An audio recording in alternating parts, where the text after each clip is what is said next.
porque él, además de ser el tejedor de verdades, es el deshilachador de trolls por excelencia en las redes sociales. Hoy que el presidente López Obrador asegura que uno de los principales críticos de la falta de diplomacia en su respuesta al Parlamento Europeo fue el ex embajador en Estados Unidos con Felipe Calderón, el muy can de Arturo Sarucán, y que dice pues que mejor debería explicar cómo fue que participó en el fraude electoral 2006, o hablar de Rápido y Furioso, o de García Luna. Creo que alguien que lo puede exhibir también perfectamente es nuestro queridísimo Ricardo Sevilla. Ricardo, ¿cómo te va?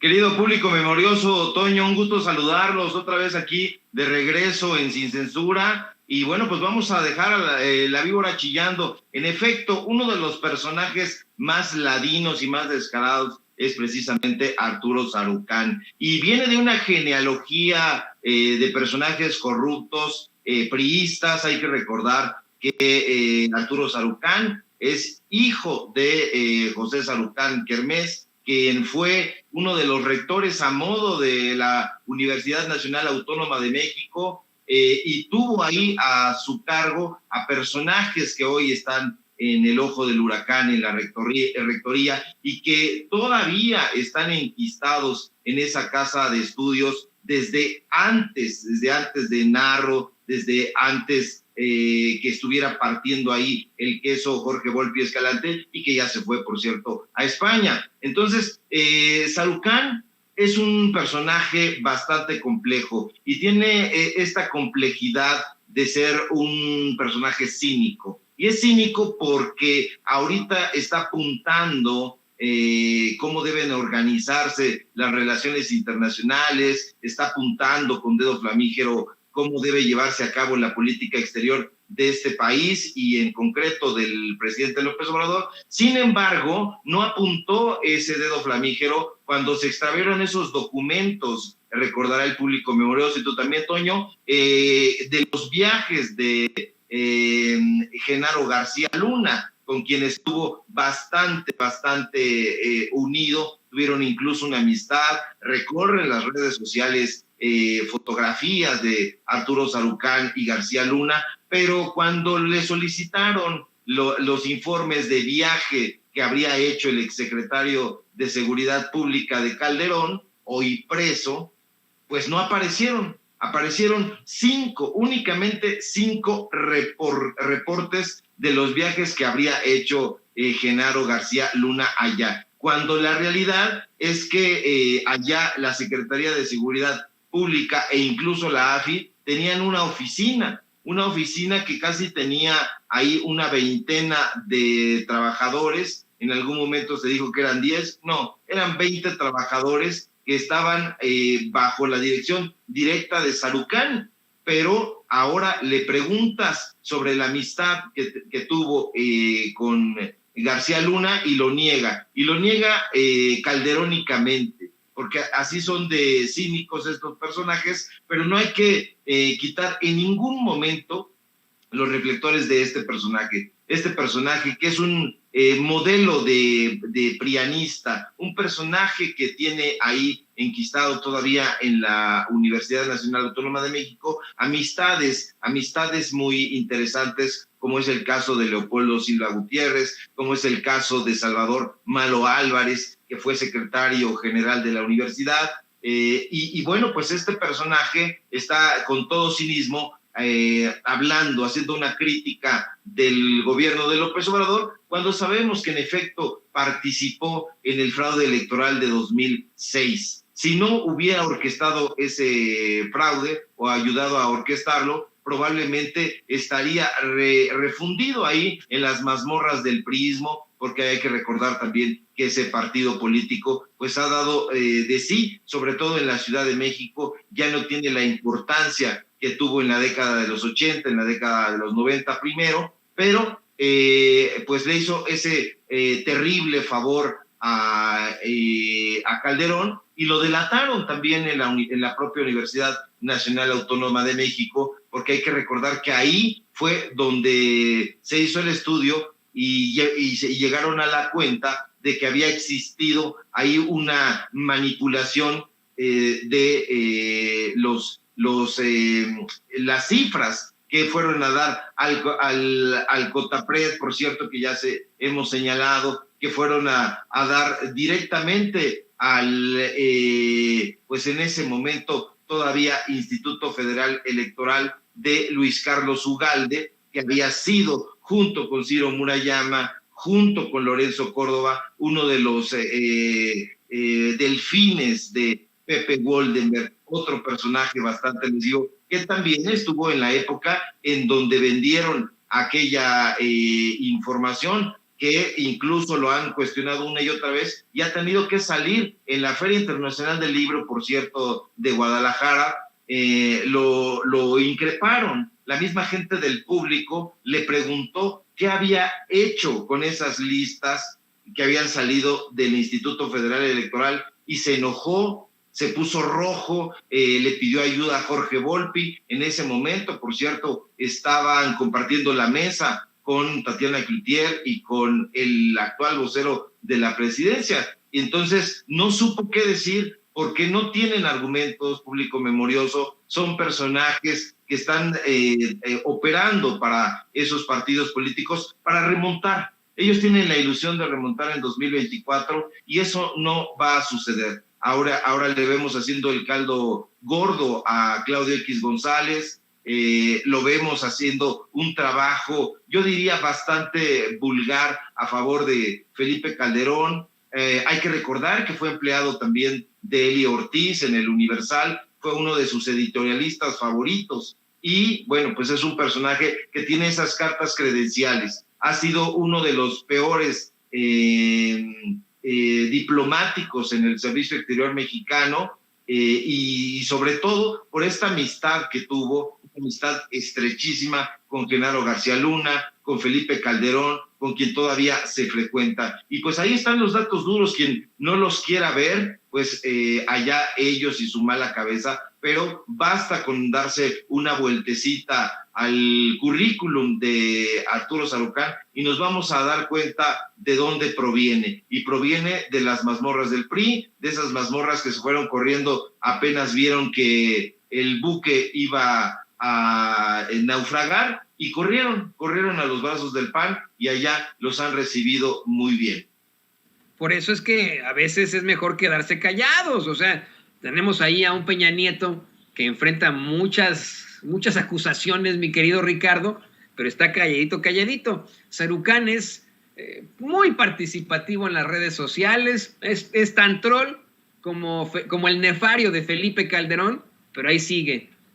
Y le voy a pedir a don David que nos grabe, porque esto lo tenemos que platicar tú y yo, Ricardo, para, como tú le llamas, para el público memorioso, el público consentidor de Sin Censura. Mientras Álvaro Delgado da a conocer que el actual gobierno de Michoacán ya investiga una serie de presuntos desvíos del fracasado de Silvana Aureoles a la plataforma de desinformación Latinus, esto en recursos de salud, nuestros compañeros de Contralínea plantean que los financiadores de esa plataforma de desinformación obtuvieron 5,000 millones de pesos con varios gobiernos estatales, no solamente el de Michoacán. Ahí aparece Enrique Alfaro, aparece el gobierno de Claudia Pavlovich, etcétera, etcétera, etcétera. Lo más preocupante es que nadie trae esto en los medios de comunicación tradicionales, y además, pues todo mal con Latinus, todo está mal con Latinus, una plataforma política con una serie de financiamientos muy cuestionables, con caras extremadamente cuestionables. Tienen, frente a ellos, de rostro, al pseudoperiodista Carlos Loret de Mola, al misógino de Víctor Trujillo, etcétera, etcétera, etcétera, etcétera. ¿Qué opinas de esto, querido Ricardo? Mira, Toño, Latinus tiene no solamente a conductores que se han dedicado a los montajes, que se han dedicado a la comedia, también sus entrevistados son personajes a modo. Cuando nosotros vemos ahí la entrevista, casi todas las hace Carlos Loret de Mola, salvo algunas excepciones que le pasa ahí a uno de sus lugartenientes, que por cierto es bastante ramplón, pero si vemos a Diego Fernández de Ceballos, nos vamos a dar cuenta de que ahí el cuestionamiento no existe. Son entrevistas de lucimiento, son preguntas de repertorio, y eso hay que ponerlo en la lupa. A veces, y perdón por el exabrupto, se ensartan solos, porque hay que ver, por ejemplo, la semana pasada, y como ya nadie ve Latinos, pocos le prestan atención, pero tuvieron ahí al gobernador de Querétaro, al gobernador panista Curi,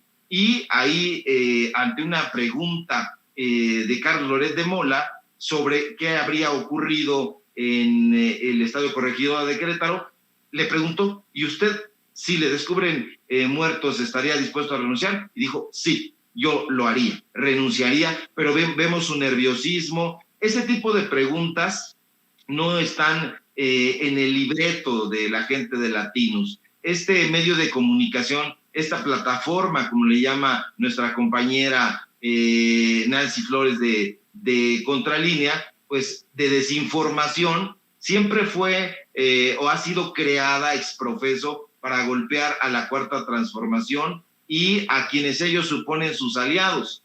Todos los días, una y otra vez, están hablando sobre el presidente López Obrador. No tienen otra cosa en la agenda. Acá, por ejemplo, en Sin Censura, en otros medios de comunicación independientes, se sigue la agenda que marca no solamente la conferencia mañanera, sino además investigaciones, puntos de vista desde el repositorio de la oposición, se trae a colación, por ejemplo, los programas sociales. Eso no le importa a Latino. A Latinos únicamente le interesa golpear a la Cuarta Transformación y específicamente al presidente López Obrador. Y ahora que están saliendo los contratos, pues se sigue reiterando para quién trabajan.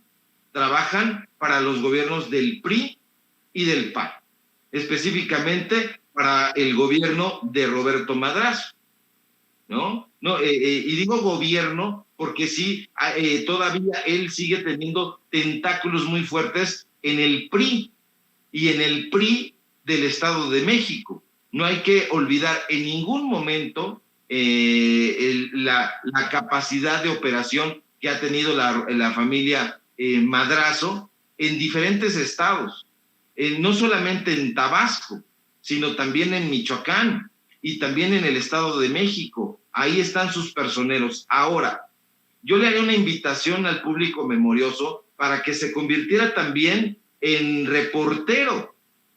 ¿Cómo vamos a encontrar, por ejemplo, cuál es la empresa o las empresas que dan financiamiento a Latinos? Entren al aviso de privacidad. En el aviso de privacidad, y esto no lo dicen muchos compañeros ni compañeras periodistas, porque eso lo descubre más o menos su ruta. No, hay que decirle a la gente dónde encontrar la información. Entonces es muy sencillo. Hacen el siguiente paso, entran a la plataforma de Latinos, se van directos al aviso de privacidad y ahí van a encontrar a la empresa. Y a la empresa la ponen en un buscador y ponen contratos y les van a salir muchas cosas. Ahí van a tener que estar buscando, pero se van a enterar quiénes están detrás de Latinos. Y entonces vamos a encontrar, en efecto, contratos del gobierno de Jalisco, entiéndase de Enrique Alfaro. Vamos a encontrar contratos del gobierno de Chihuahua en épocas de Corral, del municipio de Chihuahua en épocas de Claudia Pavlovich, por ejemplo, y no nos debe extrañar, porque Pavlovich pues le daba dinero también a Enrique Krause. Lo hemos dicho aquí, hemos presentado las facturas y los documentos, pero eso es lo que se tiene que hacer para no estar especulando y decir, bueno, yo creo que lo está financiando desde la derecha, desde el gobierno tal. No, busquemos a la fuente principal. ¿Quién es la fuente? Bueno, pues la empresa. Y esa empresa tiene contratos y los tiene por todas partes. Yo diría que estos 4.5 millones de pesos que se le han ido descubriendo a estas empresas alrededor de Latinos no son nada. Yo creo que no son ni la mitad porque imagínate, Toño, público memorioso, cuando hacen sus programas Broso y Loret de Mola, tienen presupuesto para hacer una simulación de un tren, del Tren Maya, en plena selva, eso significa que tienen muchísimo dinero, muchísima lana, mucho más de lo que se ha estado dando a conocer. Entonces, público memorioso, entren a los portales, vayan a los avisos de privacidad y nos vamos a encontrar ahí quiénes son los meros machuchones. Entonces, si entran a López Dóriga Digital, vayan al aviso de privacidad y ahí se van a enterar quién es la empresa que está detrás. Si quieren saber quién está detrás de Latinos, vayan al aviso de privacidad. E incluso, querido Toño, si quieren saber quién está detrás de Sin Embargo, que está poniendo dedo flamígero en contra de todos los corruptos, ahí nos vamos a dar cuenta que a lo mejor tendría que ver algo con la familia Valladares o algo con Peña Nieto. Entonces, ese tipo de cosas hay que darlas a conocer, porque a lo mejor la gente dice, ¿y dónde se encuentra esto? ¿De verdad sí son investigaciones? Hay investigaciones, público memorioso, hay inferencias, pero hay también, golpes que han sido ordenados desde la dirección de ciertos medios de comunicación. Y eso hay que decirlo, y hay que unirnos a la voz del presidente de la República. Vamos a seguir dando a conocer el rostro de la corrupción. Y lamentablemente, Toño, muchas veces el rostro de la corrupción también habita en el periodismo. Y de ahí que encontremos a cada paso sicarios de la pluma, personajes que han estado celebrando contratos con un gobierno y con otro. Y eso es lo que tenemos que seguir haciendo. ¿Para qué? Pues para sanear también este noble oficio. ¿Qué distantes estamos de personajes como Jesús, Enrique y Ricardo Flores Magón? ¿Qué distantes estamos de esos periodistas que incluso no tenían miedo de expresar su militancia? Fueron personajes que ya no estamos acostumbrados a tratar. Hoy la mayoría de los comunicadores y sobre todo de los medios de comunicación corporativos obedecen a una agenda empresarial. No les importan las notas ni que impactan directamente a la población. No les interesa el periodismo de corte social. Les interesa única y exclusivamente defender con todos los dientes a la empresa en turno con la que trabajan. De ahí que veamos a personajes como Carlos Ramírez, del Indicador Político, pues dando a conocer un nuevo periódico llamado El Independiente. Hay que echarle mucho ojo a ese periódico porque recupera una tradición muy extraña, Tony. Hay que recordar que El Independiente, digamos el original, estuvo vinculadísimo a Rosario Robles porque era propiedad de del polémico empresario argentino, ¿no? Que ahora pues ya dice, yo tengo que dar mi derecho de réplica, pero ya lo revivieron y está por ahí, hace poco tiempo que lo revivieron y hay que ver quién está financiando a esos medios de comunicación, porque en plena pandemia que salga un medio de comunicación impreso, pues ¿de dónde?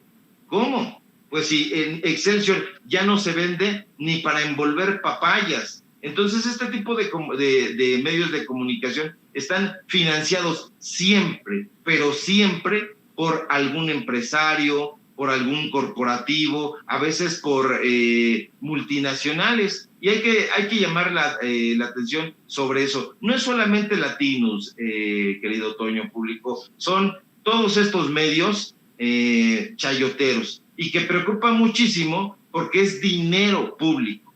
Si fuera dinero de los empresarios, pues nos valdría sorbete, pero la mayoría de estos personajes celebran contratos de publicidad con gobiernos. Y entonces tenemos que un bannercito te cuesta más de 300,000 pesos. Entonces, ¿de dónde viene ese banner? Pues hay que detectarlo. Le pagaron del gobierno de Chihuahua. ¿En qué época? Le pagaron del gobierno de Quintana Roo en este momento. El gobierno de Quintana Roo está, por cierto, financiando en este preciso momento a varios medios golpistas. Hay que ver qué es lo que está haciendo Carlos Joaquín, por ejemplo, allá, este panista emanado del priismo, y nos vamos a dar cuenta de que es importante también quitarle la máscara a este tipo de gobernadores que coquetean con la Cuarta Transformación, pero que se suman a las Lili Téllez, a los Germán Martínez, a los Ursúa, a los Santiago Nieto y a toda esta gente que únicamente estaba en la Cuarta Transformación por tratar de llevar dinero a sus arcas. Eso es lo que son medios golpistas, insisto, querido público memorioso, no solamente latinos y esta lana que se están embolsando. Hay que darle seguimiento a todos estos medios de comunicación, porque aquí en Sin Censura, pues no hay esa idea chayoteril. Y entonces estos personajes que se están desgarrando las vestiduras y que dicen, nosotros somos medios de comunicación independientes, no, son farsantes y hay que quitarles las máscaras, querido Toño. Y sabes que en tiempos de los hermanos Flores Magón también existían los lormontajes, existían los loretitos, existían los pseudoperiodistas, pero ¿sabes quién recuerda a esos pendejos? Nadie, mi querido Ricardo. Hoy recordamos a tu tocayo Ricardo Flores Magón. Hay calles para los hermanos Flores Magón, ¿no? Los verdaderos periodistas. Yo me imagino que así será en el futuro. Se preguntará alguna vez de un tal Lormontaje y dirán, ¿quién es ese güey, no? Será olvidado por la historia. Y querido Ricardo, pues es fantástico volverte a tener aquí en Sin Censura, que estés con nosotros otra vez más de forma diaria, y aquí vamos a estar pues compartiendo micrófonos. Es siempre un gustazo. ¿Por qué no nos compartes tú tus redes sociales para que la gente se ponga en contacto contigo y te vea también en tus plataformas? Claro que sí, querido Toño, público memorioso, pues el gusto es compartido. Es un placer estar de regreso acá en Sin Censura y vamos a estar presentando temas también de gran importancia. Los miércoles vamos a hacer una revelación, de modo que una revelación periodística con todas sus letras. Entonces, estén muy atentos durante toda la semana donde vamos a estar participando, pero como nos gustan los datos duros, vamos a presentar facturas, vamos a presentar fotografías, vamos a hacer periodismo como nos gusta, querido Toño, de investigación. No se pierdan nuestra participación y no se pierdan en general Sin Censura. Hay que darle fuerza al periodismo auténticamente independiente, que no entren ahí a la plataforma y que se descubra quién es el que está detrás, porque detrás van a encontrar única y exclusivamente pues a los periodistas que estamos haciendo este esfuerzo. Síganme por favor en mis redes sociales, en Twitter @SevillaCrítico, en Facebook Ricardo Sevilla, así nada más. Véanos por favor en el programa Los Datos Duros a través del canal de YouTube de Regeneración. Léanos en Regeneración MX, donde estamos dando a conocer investigaciones también con datos duros como nos gusta, donde vamos a seguir develando el rostro de la corrupción y que muchas veces pues está a nuestro lado, muchas veces está entre los propios personajes que se dicen transformadores y que a la vuelta de la esquina están haciendo tratos en lo oscurito. Muchas gracias, querido Toño, te mando un fuerte abrazo y espero que nos encontremos aquí pronto. Y abrazos también al público memorioso que nos ve y que nos escucha. Muchas gracias. No, gracias a ti, el gran Ricardo Sevilla, aquí en Sin Censura. Y le pido a don David que nos grabe, porque ya está conectado, ya está con nosotros el maestro, pues el queridísimo maestro Daniel Marmolejo, pero precisamente eso lo